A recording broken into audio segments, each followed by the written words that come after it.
Mélanie Dumais, bonjour. Bonjour. Donc, on sort du film Mon dernier jour, en fait, un film qui traite d'un sujet très particulier et vous avez atteint un objectif visiblement à la fin du tournage, en fait, à la fin de la représentation. On a eu un témoignage qui s'est livré de façon très spontanée. Ah oui, vraiment, on a eu des témoignages vraiment touchants. Beaucoup de gens qui avaient peur de parler, peur de dénoncer la situation qu'ils vivaient. Et franchement, ça a été un cadeau, une bouffée d'amour incroyable là, pour nous autres, les acteurs. Donc, on comprend facilement l'importance d'un film comme celui-là, en fait, qui va, souhaitons-le, avoir les répercussions que vous souhaitiez. Donc, vous avez fait le film dans un esprit particulier.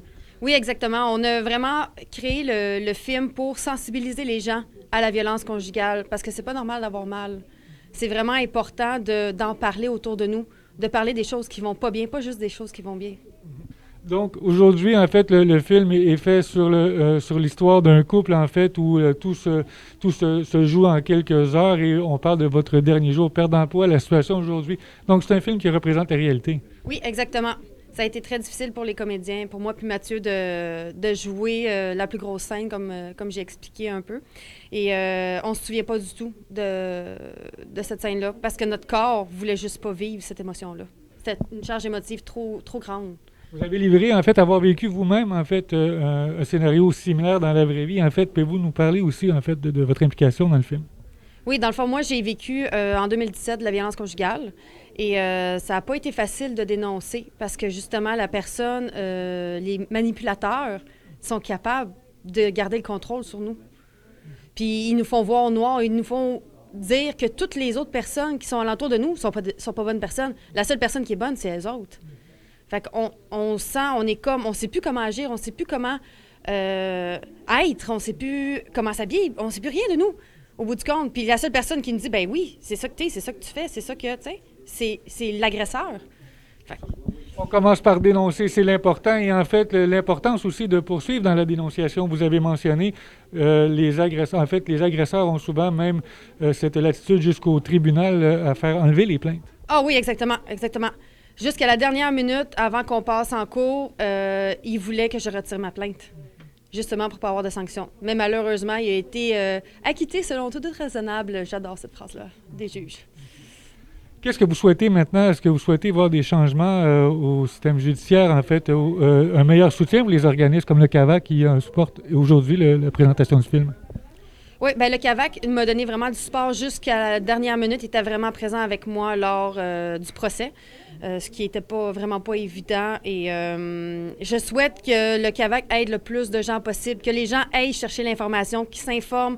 Puis il ne faut pas avoir peur non plus de pas de perdre son emploi, mais de ne pas avoir de ressources financières. Ils ont des ressources aussi à ce niveau-là. Ils ont des ressources psychologiques. Ils ont plusieurs ressources. Allez vous informer, c'est vraiment super important.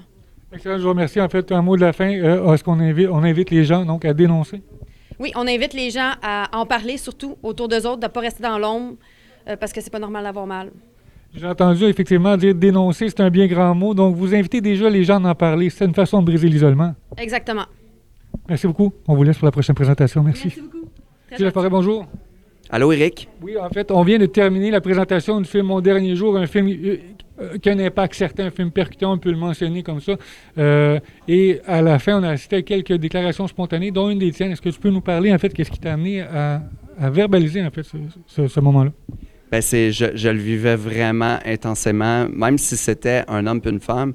Moi, j'ai été abusé adolescent, j'avais 16 ans, par le monsieur de ma famille d'accueil, puis c'est venu vraiment me chercher parce que ça soit un abus, un homme, une femme, un homme, un abus, ça reste un abus, puis il faut dénoncer ça le plus rapidement possible pour pas justement comme ça dégénère, puis que ça peut aller vraiment loin des abus comme ça.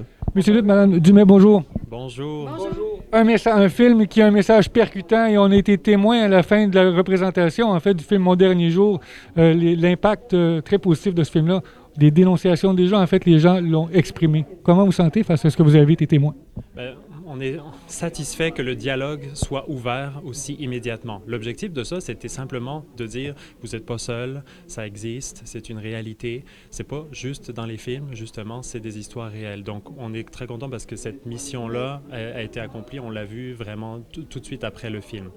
C'est sûr que nous autres, on l'a vécu aussi de l'intérieur et on se dit que c'est facile de lever des flags. T'sais, du côté de la personne qui est mal dans sa tête, mal dans sa peau, puis qui ramène toute cette violence sur sa conjointe ou sur son conjoint, bien là, on comprend qu'il y a une détresse psychologique qu'il faut aussi adresser. Donc peut-être que c'est pas seulement la victime qui doit se poser, chercher de l'aide, mais c'est aussi l'agresseur ou la personne qui se sent pas bien. Puis des fois, c'est pas aussi simple que dans un sens. J'imagine que ça peut aller dans les deux sens. Donc ça, nous, on s'est rendu compte de ça. Et puis, moi, ce que j'ai retenu aussi, c'est que pour jouer ce rôle-là, ça me prenait de me mettre dans la peau de Kevin, le personnage, ce personnage qui a une accumulation, puis qui gardait pour lui les choses parce qu'il préférait ne pas partager ces choses. Il se disait qu'il était assez fort pour les vivre. Mais c'est justement, les personnes qui se disent qu'ils sont assez forts sont pas forts. On se met tout le temps des carapaces. Fait qu'il faut ôter ces couches-là de carapaces, puis il faut aller vraiment ouvrir notre cœur, puis en parler autour de nous.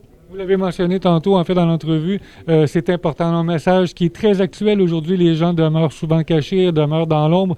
Et en fait, c'est surtout la volonté des agresseurs dans ces cas-là. Oui.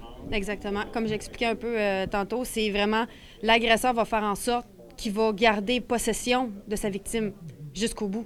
Voilà, donc c'est un trip de contrôle, de manipulation. Et puis, si on n'ouvre pas le dialogue, on donne prise à ce contrôle, cette manipulation. Donc, il y a une espèce de menace, de honte, etc. Donc, cette espèce d'engrenage-là, il faut le casser assez rapidement en parlant autour de soi. Puis l'avantage, c'est que c'est normal de pouvoir en parler. Puis il y a bien des organismes qui sont là pour nous aider. On a eu l'isolement social des derniers mois, des dernières années. Je pense que c'est un message qui est très important, donc de sortir de l'isolement, que ce soit en raison de la COVID ou en fait d'abus qu'on a vécu, ce qui a permis justement aux agresseurs, durant toute cette période-là, d'avoir, je dirais, un meilleur contrôle sur sa victime. Exactement. Il était plus en possession, là, étant donné que tout le monde était isolé durant la COVID. Pas de témoins, donc juste des victimes. Puis n'oublions pas qu'il y a différentes formes de violence aussi. Il n'y a pas juste de la violence physique, il y a de la violence psychologique, une espèce de harcèlement. Des fois, ça peut être juste d'ignorer quelqu'un, c'est de la violence. Donc n'oublions pas de regarder tous les symboles. Moi, je ne suis pas spécialiste là-dedans, mais on peut sentir qu'on est mal à l'aise à l'intérieur. Justement, vous m'amenez sur ce beau sujet. En fait, les spécialistes, donc le film est supporté par le CAVAC, entre autres. Il y a le Centre d'écoute et prévention suicide aussi qui s'est porté aussi, qui porte un message dans un film comme celui-là. Donc, vous invitez les gens à se diriger vers les bonnes ressources.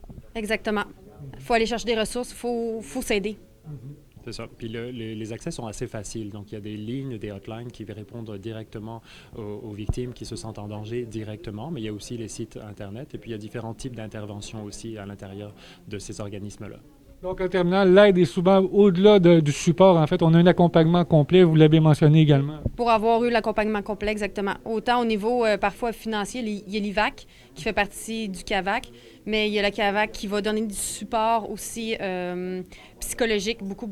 Ils vont être là du début à la fin du processus, puis il ne faut pas lâcher. Donc, mon dernier jour, le film à voir, en fait, pour briser l'isolement, pour aider les gens à sortir justement de ce cercle de la violence conjugale qui est clairement décrié dans ce film-là. L'impact a été ce matin fulgurant, on peut le dire comme ça.